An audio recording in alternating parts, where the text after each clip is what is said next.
बाबा नाम बवाल, बाबा नाम शैतान, बाबा नाम भगवान, बसा हुआ इंसान, पहचान नाम न ज्ञान। तो भगवान ने बोला कि मुझसे जो मिलना चाहे तो इसी रूप में मैं आपको मिलूँगा, और इसी में बवाल है, इसी में शैतान है, इसी में भगवान है। जैसे आपने बोला था ना कि पहले कि आप क्या स्वयं शिव हैं, रोज जा रहा हूँ, ठीक है ना, कि क्या बोला, बाबा नाम बवाल, बाबा नाम शैतान, बाबा नाम भगवान, बसा हुआ इंसान, पहचान नाम न ज्ञान।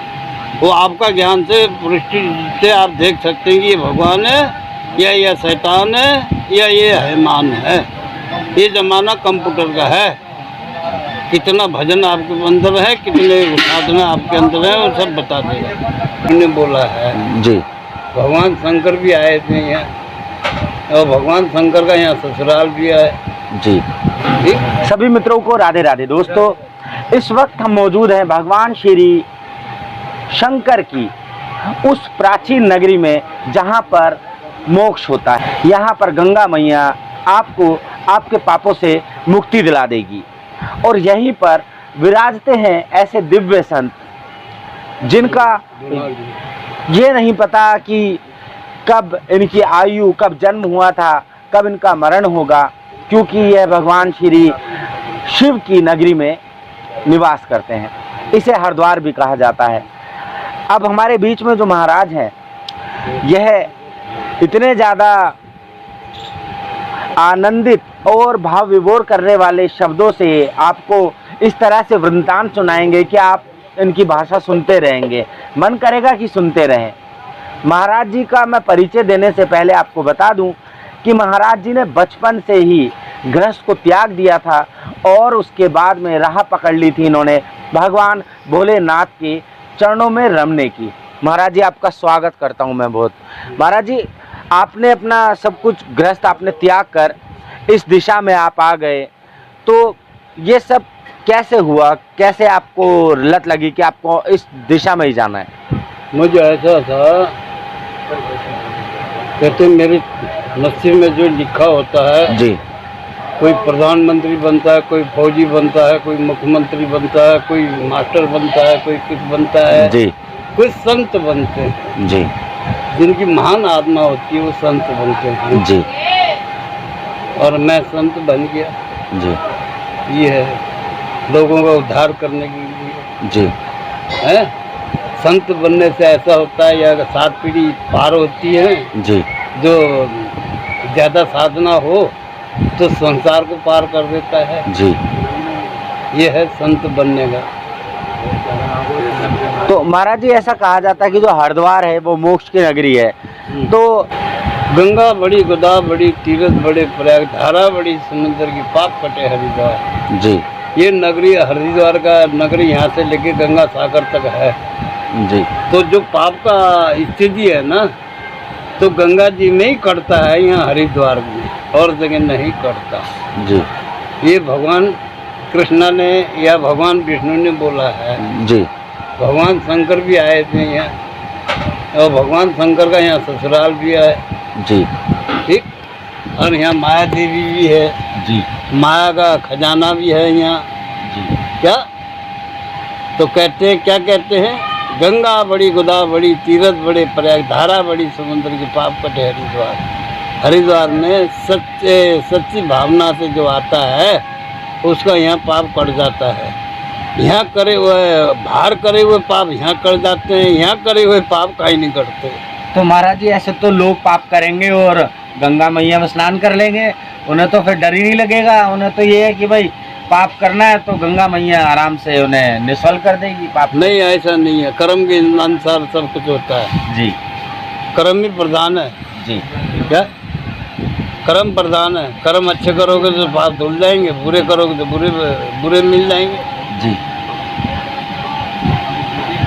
अच्छा, तो दोस्तों, ऐसा नहीं है कि हर किसी के पाप धुल जाएंगे। गंगा मैया भी पहले, जैसे आप किसी मॉल में जाते हैं, किसी बड़े कार्यक्रम में जाते हैं, आपको स्कैनिंग होती है, एक स्कैनिंग होती है कि आपके पास में कोई ऐसी चीज़ तो नहीं है। उसी प्रकार जब आप हरिद्वार में आएंगे तो यहाँ पर भी गंगा मैया आपके कर्मों की एक स्कैनिंग करती है। उसके बाद में आपको आपके पापों से मुक्ति मिलती है। ऐसा नहीं है कि आप सोच रहे हैं कि आपने दुनिया भर के पाप कर दिए और गंगा मैया में 2 डुबकियां मार ली और राधे राधे बोल दिया, और भैया आपने स्वर्ग की टिकट कटवा ली। तो ये बात नहीं है, ऐसी गलती ना करिएगा, है महाराज जी? ये सब हाँ, ये है, सच है, बिल्कुल। जी।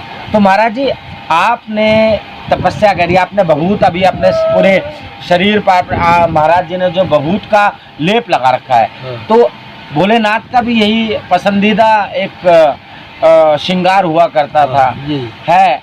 माफ़ी चाहता हूँ। तो ये जो भगवान भोलेनाथ का श्रृंगार है भभूत का, आप भोलेनाथ की साधक हैं, आप भोलेनाथ की आप प्रार्थना पूजा करते हैं, तो क्या है इसमें ऐसा कि सभी के सभी दिव्य जो महानुभाव हैं जो कि आपके संप्रदाय से है, वो सब इस भभूत का उपयोग करते हैं? ये ऐसा है, मेरी बात सुनिए, सिर्फ एक रूप और एक नूर तो सबका है, भोलेनाथ सबके हैं जी। ठीक है ना। ये हम भगवान शंकर तो नहीं है, शंकर के गण हैं हम जी, गण। तो गण का मतलब कि ऐसा है कि सभी लगा भी सकते हैं, किसी को सूट करता है किसी को नहीं करता है, ये भी कर्मों के अनुसार है। जी। बहुत ही जी। किसी को सूट करता है किसी को नहीं करता है, जी। ये है। अच्छा, ये भी हर किसी को, यानी कि हर किसी को सूट नहीं करता? नहीं करता है।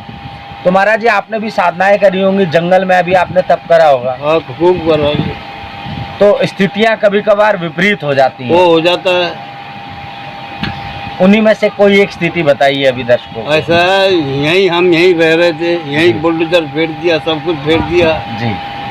प्रशासन आया, सारा काम कर दिया यहाँ, और यहाँ मिट्टी तक रह गई थी। फिर हमने भजन करा तो फिर प्रशासन ने तोड़ा, फिर प्रशासन ने कहा इसके बाबा के लिए कुटिया बना दो, क्या फिर कुटिया बना दी। ये प्रशासन की वो है हमदर्दी कि उन्होंने फिर बना के दिया हमको। ऐसा है कि संघर्ष बहुत बड़ा है जीवन में, सब में, गृहस्थी में भी संघर्ष है और साधु नाम में भी संघर्ष है, हर चीज़ में संघर्ष है। इन संघर्ष से कट गया उसके हाथ में हीरा है। महाराज जी ने बताया कि जो गृहस्थ है उसमें भी संघर्ष है, और जो साधु की जो ये एक रूपरेखा है इसमें भी संघर्ष है। लेकिन महाराज जी गृहस्थ में ज़्यादा संघर्ष है, पत्नी है, बच्चे हैं, एक तरह से पत्नियों का तो जैसे भोलेनाथ भी माता मैया पार्वती से कभी कभार परेशान होके भ्रमण पे निकल जाया करते थे, तो आपकी बात सच्ची है, गृहस्थ भी जो है कठिन है।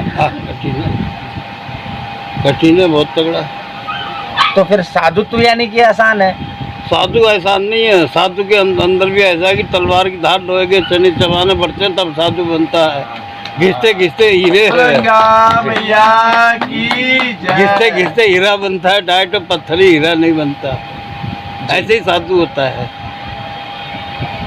अच्छा, ऐसे ही साधु होता है। हाँ। तो एक बार मैया ने, पार्वती ने भोलेनाथ से कही कि आप तीनों लोगों के स्वामी हैं, आप ये क्यों भभूत लपेट के रखते हो, आप ये क्यों गले में सर्पों की माला डाल के रखते हो, आप चाहे तो आप अच्छे से बड़े महल में रह सकते हैं, सारी चीज़ आपके पास है। तो फिर भोलेनाथ ने कहा था कि भाई मैं जैसा हूँ, मेरा यही एक स्वरूप है, इसी में अगर मुझे अपनाना हो तो अपना लो। तो इस आपको पता है फिर जनक ने भी भोलेनाथ का जो है तिरस्कार कर दिया था, फिर उसी कारण जो है पार्वती माता जो अग्नि में सम्मानित हो गई थी। अगर गृहस्थ जीवन को लेकर चले तो जिस प्रकार भोलेनाथ के साथ में परिस्थितियां अनुकूल रही, उनके विपरीत रही, उसी प्रकार गृहस्थ जीवन में भी स्थितियां हैं जो होती है ना, सब में होती है। पहले भगवान ने खेल दिखाया जी, फिर हम लोग वो खेल देख रहे हैं जी, हम इनसे बच्चे महान होते हैं जी, क्या नहीं होते हैं, तो मुक्ति मिल जाती है क्या।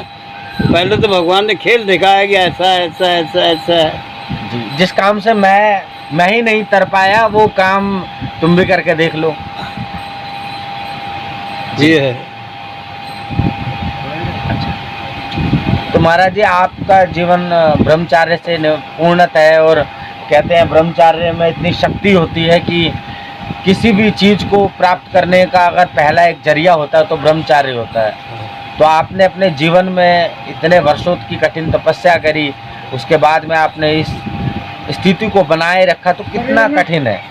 बहुत बड़ा कठिन है, इतना बड़ा कठिन है कि जैसे कि एक लोहे को पीट पीट के तलवार बनती है ना, ऐसे ही साधु पीट पीट के तब तलवार बनता है। महाराज जी, क्या बात सत्य है कि जब कोई साधु या कोई तपस्वी अपनी सिद्धि को पाने के लिए तप करता है, जप करता है, तो जो आसपास की शक्तियां होती हैं, कहते हैं कि इंद्र का सिंहासन भी डगमगाता है। कलयुग भले ही चल रहा है, लेकिन जब कोई साधु तप करता है तो उस दौरान इंद्र का भी सिंहासन हिलता है, और इंद्र जो है किसी ना किसी तरीके से एक ऐसा एक चक्रव्यूह रचता है कि मैं इसका ये जो खेल है उससे तोड़ूं, क्योंकि इंद्र तो कई हजारों वर्षों से करते आ रहे हैं और अभी भी कलयुग में भी कर रहे हैं। आप देखिए, बड़े बड़े संत आज जेल में हैं।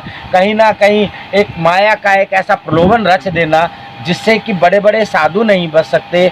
तो क्या ये वही पहले के हजारों वर्षों से जो चली आ रही है इंद्र की रणनीति, वो आज भी कार्यगर है? हाँ, वो तो है ही, पहले चली अब चल रही है जी। पहले तो उनको दिखाया गया ना, फिर अब चल रहा है वही। बोलो गुरु महाराज की जय। ये चल रहा है अब।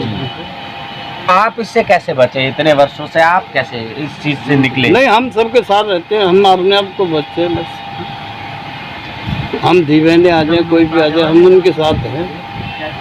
हमको माँ समझ के रखते हैं या बहन समझ के रखते हैं। आई हैं यहाँ भी, देश विदेश से भी आई हैं, मर नहीं, हमने हाथ जोड़ के रखा है उनको।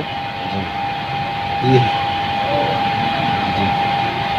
तो महाराज जी ने आपको ये सारी चीज़ें बताई। अब जाते जाते महाराज जी, इस वक्त हम हरिद्वार में मौजूद हैं और ये जो महीना चल रहा है पावन है, कहा जाता है कि पूरे पूरे आपके पुण्य आपको इसमें प्राप्त होते हैं। बड़े से बड़ा कोई भी बलि राक्षस भी हो, डुबकियाँ लगाते भगवान के भोलेनाथ के चरणों में बैठकर प्रार्थना कर ले तो भवसागर से पार उतर जाता है। तो महात्मा क्या है सावन के महीने का? महात्मा ऐसा है कि भगवान शंकर को ये जल चढ़ाने से भगवान शंकर ने जो जहर पिया था ना, वो जहर उनके कंठ में रुक गया था। ठीक है, अब हम जल चढ़ाएंगे तो वो कंठ के नीचे चले जाएगा जहर। वो तो कहते पार्वती मैया ने गले पे हाथ लगाया था। नहीं, वो बात जायज है। पार्वती मैया ने अपना छाती का दूध भी पिला के अमृत बना के कर दिया था। एक खेल दिखाया था ना कि मेरे को जो जल चढ़ाएगा मैं शांत रहूँगा। इसलिए ठंडा रखने के लिए भोलेनाथ को शीतल जल चाहिए। तो हरिद्वार में अभी ऐसा है, परशुराम ने अपनी माँ को काट दिया था जी, लेकिन तुरंत अपने पिताजी से कहा था कि पिताजी ने कहा था बेटा मैं खुश हो गया, बता तुझे क्या चाहिए, तो मेरी मैया का सर जोड़ दो। तो इसीलिए तो यानी कि परशुराम जी को भी पता था कि ये कुछ भी कर सकते हैं, संत है, ऋषि है, तो लीला थी। तो परशुराम ने खुद ही स्वयं शिवलिंग बना के शिव को जल चढ़ाया था, तब उनको सुख शांति मिली थी। ये पहला जल जो है परशुराम ने चढ़ाया था शिव को, शिव जी बना के उन पे जल चढ़ाया था। आज दुनिया कर रही है।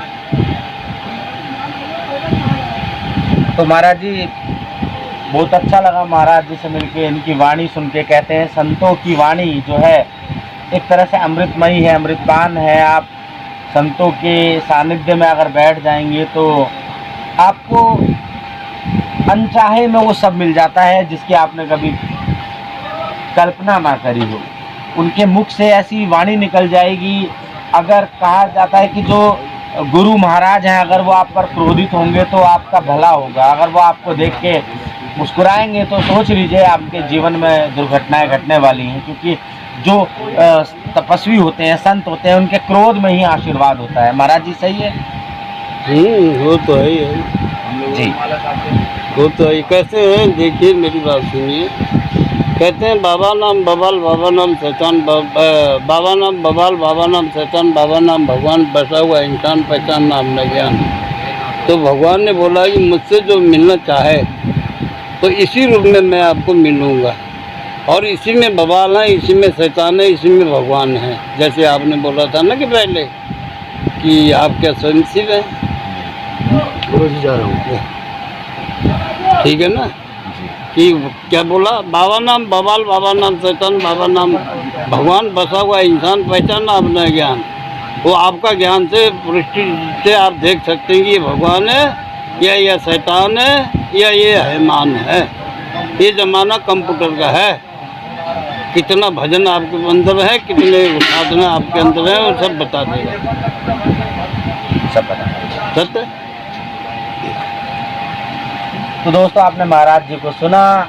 महाराज जी से आपको मिलना है तो आप कभी भी हरिद्वार के पास में आइए और सुंदरगिरी महाराज जी का धूनागिरी शिव घाट पर महाराज जी विराजते हैं। सुंदर सम्यक वाणी है, सुंदर मनोहर रूप है। देखकर ऐसा लगेगा मानो भोलेनाथ साक्षात स्वयं आपकी आंखों के सामने बैठे हैं। तो इसी के साथ में मैं आपको दंडवत करता हूँ, महाराज जी के चरणों में भी दंडवत करता हूँ और आप सभी को शिवरात्रि, आने वाली शिवरात्रि की पहले से ही शुभकामनाएं देता हूं। भोलेनाथ के चरणों में आप भी प्रार्थना करिए, मन्नत करिए और इस देश का भला चाहिए मांगिए, अपने परिवारजनों का भला मांगिए और ऐसे साधुओं के चरणों में फिर से कोटि दंडवत प्रणाम है। राधे राधे।